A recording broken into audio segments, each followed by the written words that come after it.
Buenos Aires, una ciudad muy visitada debido a su parecido con la parisina ciudad de las luces, por su riqueza cultural, histórica y arquitectónica, por ser el centro y la capital del mismo. Bienvenidos a Fragmentos de la Historia. En este caso vamos a hablar del Cabildo de Buenos Aires. La historia en Buenos Aires se puede entrever por sus calles, monumentos, plazas y hogares. Sin embargo, ¿por qué y para qué se construyeron? ¿Por qué llevan esos nombres? ¿Y qué ocurría en aquel entonces? Hoy les vamos a desvelar uno de los misterios más importantes del imaginario colectivo a los ciudadanos y a los visitantes de la ciudad de Buenos Aires, el Cabildo de Buenos Aires. Yo soy Eduardo Lázari, historiador, ese es mi oficio, y desde hace muchos años me dedico a la divulgación, preservación y conservación del patrimonio argentino, en general el de Buenos Aires en forma más particular. Buenos Aires, una ciudad creada por el Imperio Español en el fin del mundo. No había, pensemos que Buenos Aires fue la ciudad más austral sobre el Atlántico creada por el Imperio Español hasta 1779, que se intentó hacer una serie de fundaciones en la Patagonia. Es decir, el mundo se terminaba en Buenos Aires para los españoles en aquel tiempo. Se dispuso el trazado tal cual lo mandaban las leyes de Indias, que era un plano de 14 manzanas de lado, 14 cuadras por 9 cuadras, con una plaza central en el caso de las ciudades mediterráneas, o una plaza en uno de los bordes en el caso de las ciudades de costa. Buenos Aires era una ciudad costera, por lo tanto la plaza estuvo ubicada a 2 cuadras, de la costanera, ¿no? La vieja costanera sobre la que fue fundada Buenos Aires es la línea que hoy forman Paseo Colón, Leandro Alem y Libertador. Esa plaza, que en realidad es la que es el cuadrado de manzana que actualmente lo forman las calles Hipólito Yrigoyen, Bolívar, Rivadavia y la prolongación de Defensa. Esa era la plaza. Como en todas las ciudades españolas fundadas en América, frente a la plaza tenía el edificio más importante de carácter religioso, que era una iglesia matriz, en el caso de la ciudad de Buenos Aires, la catedral. En el caso del edificio cívico, que era el Cabildo, la institución, el ayuntamiento en España se convierte en el Cabildo en América, también frente a esa plaza, y luego se daban unas mandas, unas gracias para determinados pobladores iniciales, que eran los beneficiados, los que estaban más cerca de esta plaza. Mi nombre es Milena Pozzo, soy guía del Museo del Cabildo y formo parte del área educativa.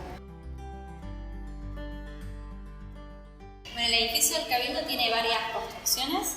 En realidad, como institución, se va a instalar a partir de la fundación de Buenos Aires, y las primeras construcciones, que son de principio del siglo XVII, van a ser construcciones muy precarias, hechas todas de adobe, y recién aquel edificio del Cabildo que uno tiene en el imaginario colectivo se va a empezar a construir en 1725, que va a estar a cargo de 2 arquitectos jesuitas, Andrea Bianchi y Primoli. El Cabildo es importante principalmente por el inicio de la Revolución de Mayo, el 25 de mayo de 1810, aunque anterior al inicio de esa revolución, el Cabildo era una de las instituciones más importantes de la ciudad, de esa Buenos Aires colonial.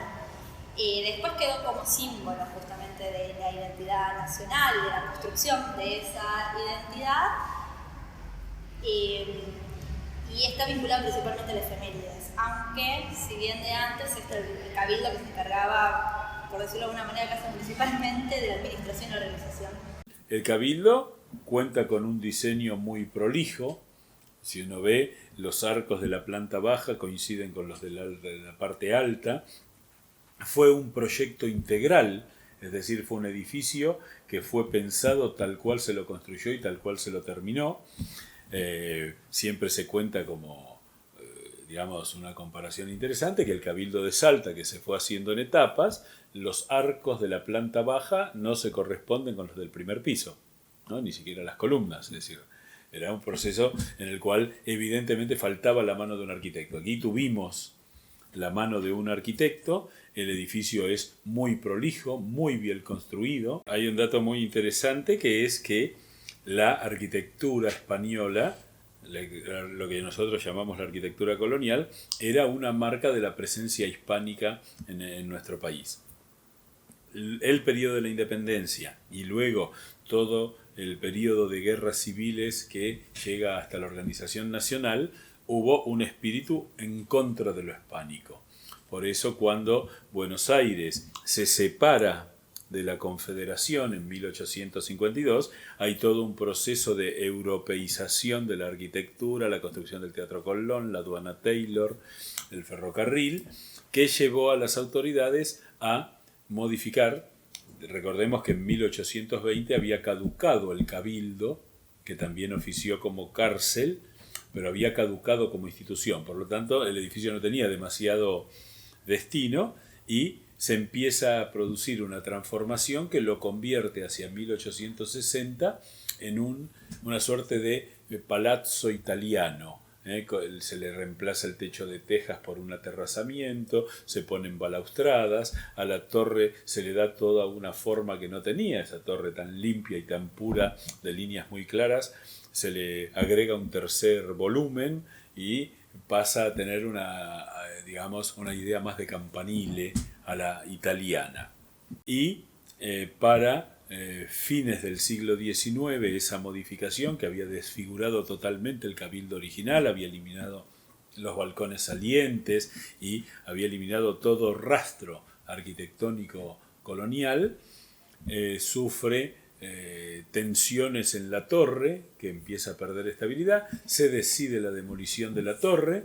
Por eso la foto del Cabildo para el centenario del 25 de mayo de 1810 muestra un edificio mocho con una terraza absolutamente, sin ninguna gracia, y ya para ese momento se había producido la demolición de los 3 arcos hacia el norte, producto de la realización de la Avenida de Mayo. Esa remodelación, que está a cargo de Pedro Benoit, deja un edificio que a nosotros no nos resulta tan familiar, pero mucho más ornamentado, y ya después, los 10 años siguientes, con la apertura de la Avenida de Mayo, se van a empezar a demorar los primeros 3 arcos del lado norte, se va a demorar la torre para evitar el derrumbe del edificio, luego ya cerca de 1930 se van a demorar los 3 arcos de diagonal sur, y ya para ese entonces el edificio del Cabildo no era un símbolo tan relevante y se había pedido en algún punto la demolición total del edificio,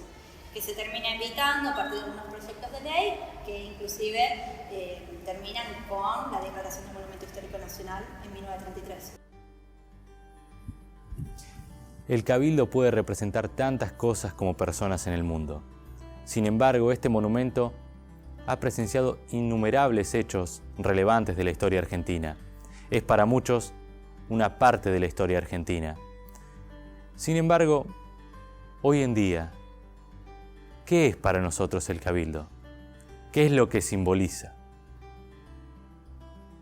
El Cabildo, y es un lugar de encuentro, el Cabildo, muy vinculado a la Revolución de Mayo, pero también a un montón de representaciones que están vinculadas con la Revolución, no solo la Revolución de Mayo a nivel histórico de lo que pasó en 1810, sino que es también como símbolo de revoluciones en otros periodos, es también testigo de un montón de otros acontecimientos históricos porque está enfrente del lugar de encuentro del pueblo, que como dijimos es para celebrar, pero es también para manifestarse.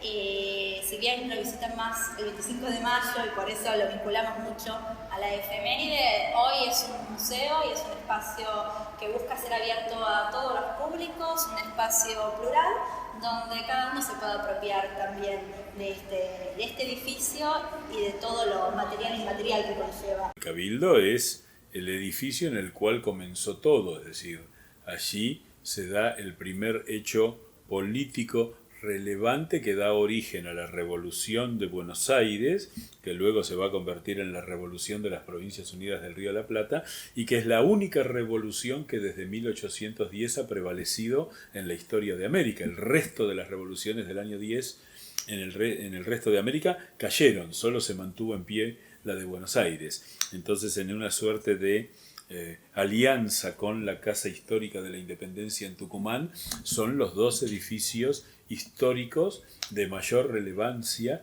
y debería ser un lugar de veneración, un templo laico, que es lo que de alguna manera deberíamos entender de los edificios históricos.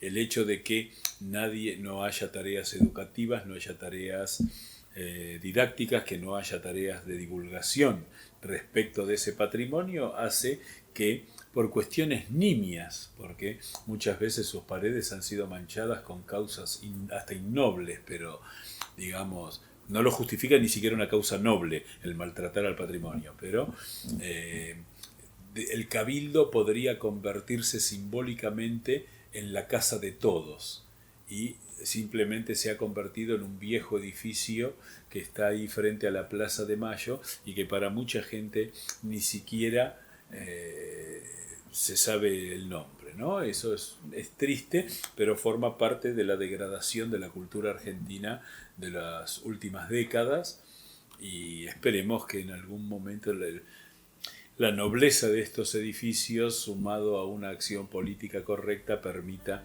que se lo valore más.